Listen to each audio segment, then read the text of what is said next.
robbers, but the sheep did not listen to them. I am the gate. Whoever enters through me will be saved. He will come in and go out and find pasture. The thief comes only to steal and kill and destroy. I have come that they may have life and have it to the full. I am the good shepherd. The good shepherd lays down his life for the sheep. The hired hand is not the shepherd who owns the sheep. So when he sees the wolf coming, he abandons the sheep and runs away. Then the wolf attacks the flock and scatters it. The man runs away because he is a hired hand and cares nothing for the sheep. I am the good shepherd. I know my sheep, and my sheep know me. Just as the Father knows me, and I know the Father. And I lay down my life for the sheep. I have other sheep that are not of this sheep pen. I must bring them also. They too will listen to my voice, and there shall be one flock and one shepherd. The reason my Father loves me is that I lay down my life, only to take it up again. No one takes it from me, but I lay it down of my own accord. I have authority to lay it down and authority to take it up again. This command I received from my Father. At these words, the Jews were again divided. Many of them said, "He is demon-possessed and raving mad. Why listen to him?" But others said, "These are not the sayings of a man possessed by a demon. Can a demon open the eyes of the blind?" Then came the Feast of Dedication at Jerusalem. It was winter, and Jesus was in the temple area, walking in Solomon's colonnade. The Jews gathered around him, saying, "How long will you keep us in suspense? If you are the Christ, tell us plainly." Jesus answered, I did tell you, but you do not believe. The miracles I do in my Father's name speak for me, but you do not believe because you are not my sheep. My sheep listen to my voice. I know them, and they follow me. I give them eternal life, and they shall never perish. No one can snatch them out of my hand. My Father, who has given them to me, is greater than all. No one can snatch them out of my Father's hand. I and the Father are one. Again the Jews picked up stones to stone him, but Jesus said to them, I have shown you many great miracles from the Father. For which of these do you stone me? "We are not stoning you for any of these," replied the Jews, "but for blasphemy, because you, a mere man, claim to be God." Jesus answered them, Is it not written in your law, I have said you are gods? If he called them gods to whom the word of God came, and the scripture cannot be broken, what about the one whom the Father set apart as his very own and sent into the world? Why then do you accuse me of blasphemy because I said I am God's son? Do not believe me unless I do what my Father does. But if I do it, even though you do not believe me, believe the miracles, that you may know and understand that the Father is in me and I in the Father. Again they tried to seize him, but he escaped their grasp. Then Jesus went back across the Jordan to the place where John had been baptizing in the early days. Here he stayed, and many people came to him. They said, Though John never performed a miraculous sign, all that John said about this man was true. And in that place many believed in Jesus. John 11. Now a man named Lazarus was sick. He was from Bethany, the village of Mary and her sister Martha.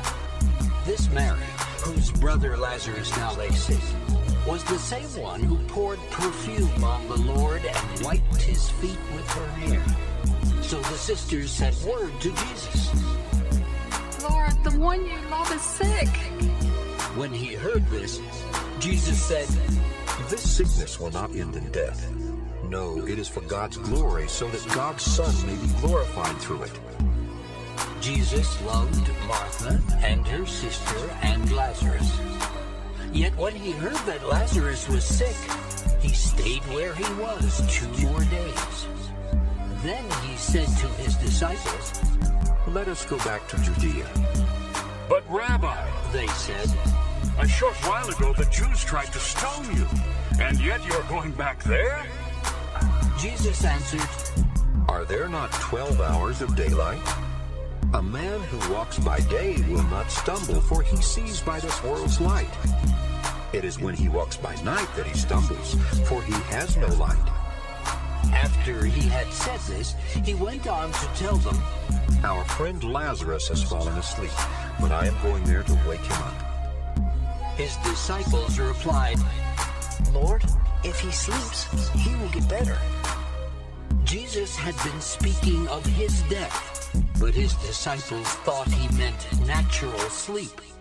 So then he told them plainly, Lazarus is dead, and for your sake I am glad I was not there, so that you may believe. But let us go to him. Then Thomas, called Didymus, said to the rest of the disciples, Let us also go that we may die with him. On his arrival, Jesus found that Lazarus had already been in the tomb for 4 days.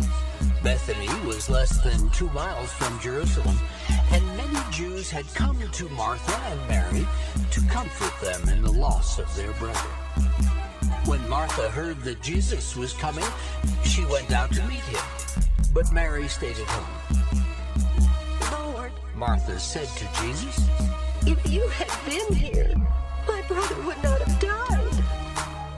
But I know that even now God will give you whatever you ask. Jesus said to her, Your brother will rise again. Martha answered, I know he will rise again in the resurrection at the last day. Jesus said to her, I am the resurrection and the life. He who believes in me will live even though he dies, and whoever lives and believes in me will never die. Do you believe this? Yes, Lord. She told him, I believe that you are the Christ, the Son of God, who was to come into the world. And after she had said this, she went back and called her sister Mary aside. The teacher is here She said, and is asking for you. When Mary heard this, she got up quickly and went to him. Now, Jesus had not yet entered the village, but was still at the place where Martha had met him. When the Jews who had been with Mary in the house, comforting her, noticed how quickly she got up and went out, they followed her, supposing she was going to the tomb to mourn there. When Mary reached the place where Jesus was and saw him, she fell at his feet and said, Lord, if you had been here, my brother would not have died. When Jesus saw her weeping, and the Jews who had come along with her also weeping, he was deeply moved in spirit and troubled. Where have you laid him? He asked. Come and see, Lord. They replied. Jesus wept. Then the Jews said, See how he loved him. but some of them said, Could not he who opened the eyes of the blind man have kept this man from dying? Jesus, once more deeply moved, came to the tomb. It was a cave with a stone laid across the entrance. Take away the stone. He said, But Lord, said Martha, the sister of the dead man, by this time there is a bad odor, for he has been there 4 days. Then Jesus said, Did I not tell you that if you believed, you would see the glory of God? So they took away the stone. Then Jesus looked up and said, Father, I thank you that you have heard me. I knew that you always hear me, but I said this for the benefit of the people standing here, that they may believe that you sent me. When he had said this, Jesus called in a loud voice, Lazarus, come out! The dead man came out, his hands and feet wrapped with strips of linen, and a cloth around his face. Jesus said to them, "Take off the grave clothes and let him go." Therefore many of the Jews who had come to visit Mary and had seen what Jesus did put their faith in him. But some of them went to the Pharisees and told them what Jesus had done. Then the chief priests and the Pharisees called a meeting of the Sanhedrin. "What are we accomplishing?" they asked. "Here is this man performing many miraculous signs. If we let him go on like this, everyone will believe in him. And then the Romans will come and take away both our place and our nation." Then one of them, named Caiaphas, who was high priest that year, spoke up. "You know nothing at all. You do not realize that it is better for you that one man die for the people than that the whole nation perish." He did not say this on his own, but as high priest that year, he prophesied that Jesus would die for the Jewish nation, and not only for that nation, but also for the scattered children of God, to bring them together and make them one. So from that day on, they plotted to take his life. Therefore, Jesus no longer moved about publicly among the Jews. Instead, he withdrew to a region near the desert, to a village called Ephraim, where he stayed with his disciples. When it was almost time for the Jewish Passover, many went up from the country to Jerusalem for their ceremonial cleansing before the Passover.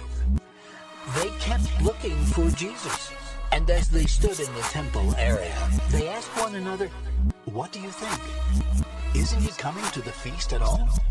But the chief priests and Pharisees had given orders that if anyone found out where Jesus was, he should report it so that they might arrest him. John 12. 6 days before the Passover, Jesus arrived at Bethany, where Lazarus lived, whom Jesus had raised from the dead. Here a dinner was given in Jesus' honor. Martha served, while Lazarus was among those reclining at the table with him. Then Mary took about a pint of pure nard, an expensive perfume. She poured it on Jesus' feet and wiped his feet with her hair. And the house was filled with the fragrance of the perfume. But one of his disciples, Judas Iscariot, who was later to betray him, objected. "Why wasn't this perfume sold and the money given to the poor? It was worth a year's wages." He did not say this because he cared about the poor, but because he was a thief. As keeper of the money bag, he used to help himself to what was put into it. "Leave her alone," Jesus replied. "It was intended that she should save this perfume for the day of my burial. You will always have the poor among you, but you will not always have me." Meanwhile, a large crowd of Jews found out that Jesus was there and came not only because of him, but also to see Lazarus, whom he had raised from the dead. So the chief priests made plans to kill Lazarus as well. For on account of him, many of the Jews were going over to Jesus and putting their faith in him. The next day, the great crowd that had come for the feast heard that Jesus was on his way to Jerusalem. They took palm branches and went out to meet him, shouting, "Hosanna! Blessed is he who comes in the name of the Lord! Blessed is the King of Israel!" Jesus found a young donkey and sat upon it, as it is written, "Do not be afraid, O daughter of Zion. See, your king is coming, seated on a donkey's colt." At first, his disciples did not understand all this. Only after Jesus was glorified did they realize that these things had been written about him, and that they had done these things to him. Now the crowd that was with him when he called Lazarus from the tomb and raised him from the dead continued to spread the word. many people because they had heard that he had given